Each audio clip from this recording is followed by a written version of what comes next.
own soul's sake. That's why the Bible is redundant. The Lord says things over and over because we're stiff-necked, hard-headed people. Calm down and listen to one another. And more importantly, listen to this Bible. Right? Okay, watch this. But in this last day, the Most High is raising up the true prophets of God. All praise. All praise. We're going to find out what the way is. Remember, the Bible is also a vocabulary book. That's the question I'm asking. If they should be so great, like the so-called blacks, Hispanics, and Native Americans that have God so nigh unto the laws of God is the light that we got to let shine before men.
All praise. Now, brother, what's your name, bro? Ryan. We bringing out who we are according to the Bible. We're going to switch gears for a second. My sister, I say you come up here a couple times. So, I'm going to deal with you for a bit. Wisdom, right? Okay, I'm Nathaniel. Now, sis, do you follow and believe the Bible? Okay, so you know you're not supposed to wear pants, correct? All right, let's get that. I'm going to show you some things. We're going to talk about feminism for a little bit. Because that is a very, very big plague on our sisters. That thing is destroying our sisters. It's destroying the men as well. Okay, read. Deuteronomy chapter 22, verse 5. We're going to start here. I want you to pay close attention. This is not to attack you, this is to build you up. Because this thing is really plaguing our community. Read. The woman shall not wear that which pertaineth unto a man, neither shall a man put on a woman's garment. Now, sister, simple question. What article of clothing pertains to a man? Pants. There you go. Shorts. All these things. What article of clothing pertains to a woman? Huh? I guess like robes, dresses, skirts, right? Read. For all that do so are abomination unto the Lord thy God. Now, if you're an abomination to God, God hates that thing. You are disgusting in the eyes of God. You don't want to be that. Read. Reading, yeah. Okay. So, now, bringing that out is some things our sisters have to change. Now, obviously, us men have to change too, but we're talking about the sisters right now. Now, I told you we're going to talk about feminism for a little bit, because that thing is plaguing the black woman. Okay? Do you know what feminism is? I know she know what it is.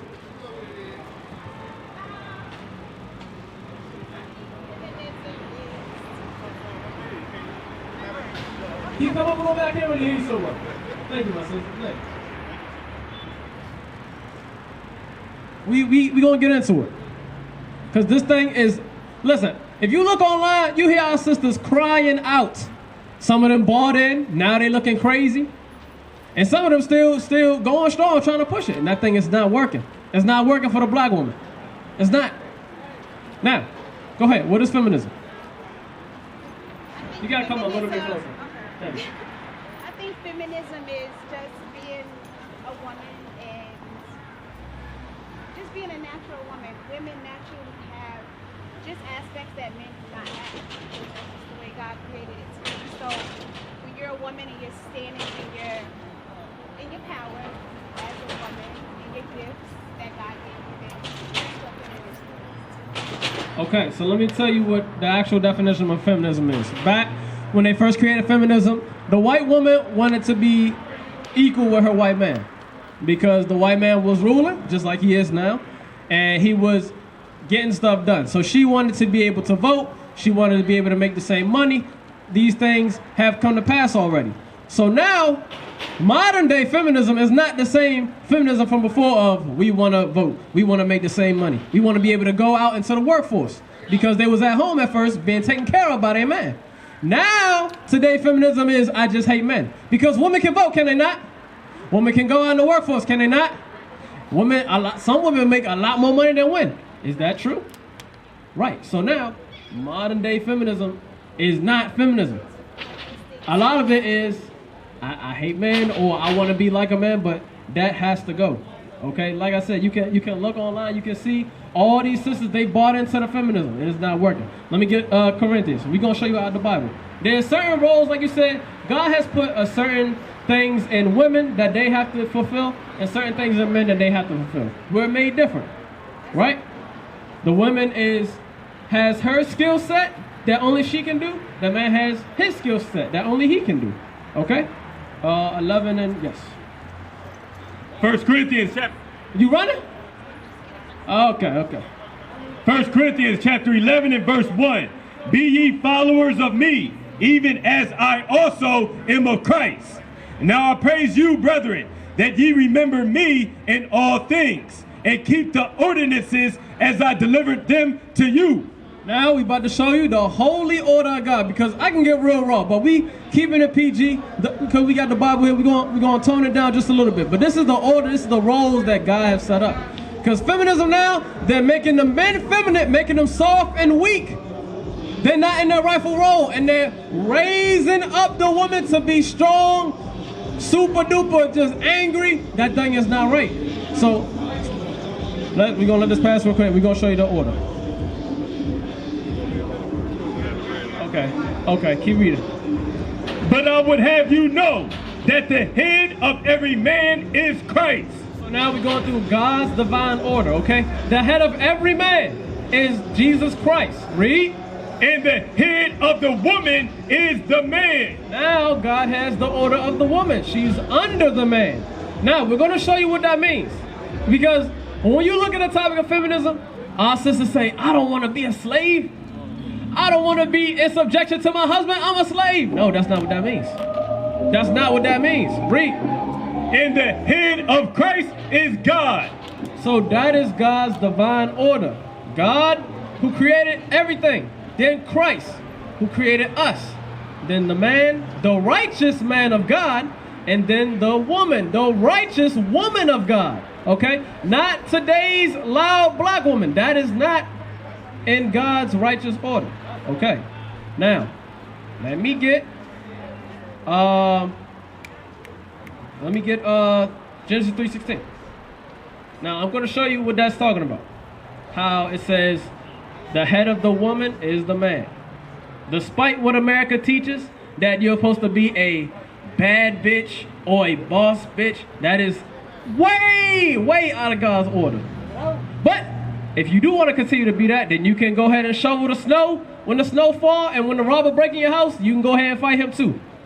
Read. Genesis chapter 3, verse 16. Unto the woman he said, I will greatly multiply thy sorrow. Because look, feminism started in the Garden of Eden. Because the devil came to the woman and said, you could be just like your man. And that's the hypocrisy. Because you already said that the woman has specific skill set, the man has specific skill set. Read. I will greatly multiply thy sorrow and thy conception. And that's why our sisters have their periods. That's why they have them pains. Okay, that's why it hurts when they bear children. It wasn't supposed to be like that. Read. In sorrow thou shalt bring forth children. That's why that thing hurt like hell. When I was in the operating room, my wife was giving birth, she was screaming like hell. I was looking like, damn, sisters got fried. Read. And thy desire shall be to thy husband. So now it says your desire is supposed to be to your husband. We know what a traditional righteous wife is supposed to be like. She's supposed to be that pillar of rest. She's supposed to be soft, feminine, not super duper strong. A man don't want a man. And that's what I'm telling you, sister. It's in all of our sisters' mind, and it has to go. Especially if you want to come back to the laws of God. That mindset has to go. So it says what? And thy desire shall be to thy husband, and he shall rule over thee. Now give me Titus. Give me Titus 2. We're going to show you some different attributes of the righteous woman. Because at the end of the day, if you want to go to the kingdom of heaven, you got to change. Same thing with us. We have to change. God has an outline for both genders. That's right. Read. Titus chapter 2 and verse 3. The aged woman likewise, that they be in behavior as becometh holiness. So now, even though it says the aged woman, that means the young woman as well. You're supposed to be in behavior as what? Becometh holiness. Becometh holiness. Being holy means being separate, being righteous, not having the scrounged up strong face that we see a lot of our sisters have. They be always mean mugging. Sister, you supposed to be tender, delicate, sweet. What my man Bobby Brown say, tenderoni, but they be having the mean mug face. Our sisters, they got to stop that. Go ahead. Not false accusers. Right, we see online of the World Star Hip Hop, the Twitter, they be falsely accusing one another. Right, the cattiness. Read. Not given to much wine. And we see the men too, but our sisters, they be drunk as hell. Going to the club looking crazy. And then they talk about the rape. They gotta stop, because now, since you put yourself in that situation of getting drunk, now you made yourself a target and now you're a victim of rape. Right. Read that part again. Not false accusers, not given to much wine. My sister Wisdom over there like, okay, nigga, I hear you, keep talking. Listen, we showing you holiness. How you can change your life so you can be the woman of God. That's right. You gotta come out the past, you gotta be a feminist. We used to scream black power while heroin was pushed. But at the end of the day, nothing's in vain. IUIC has been given a vision. The tents of Judah has risen.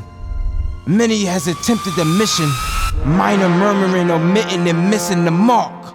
Just reading that he had the flame of fire in his eyes gave us the spark. We on Paul's mission. We out on the road, purple and gold, from Mexico, Cuba, Haiti, Ghana, Sierra Leone. 144,000 boots banging, concrete crackling. These are our men repented at heart. The scriptures is proof. IUIC, we deliver the truth.